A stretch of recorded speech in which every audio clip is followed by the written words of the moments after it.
Geçtim ben birleştim. Buradan yine rahmatı götür. Buradan siler. Ayaklar üstünde.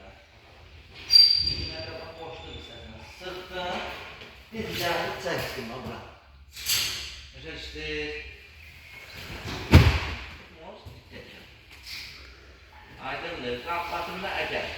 Ben biraz yukarıda olacağım.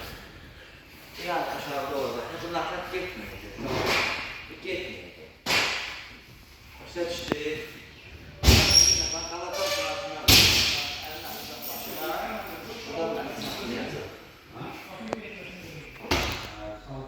Şimdi yine de ne çok yukarıdan ne çok aşağıdan. Seçti. Biz kursuna da var. Boşluk istersen. Ne hatta düz kalır.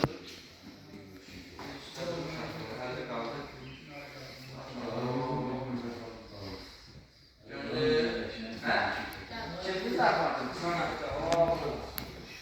Götürdü. Buradan yine neyim ya? Çiğninden basıp sonra.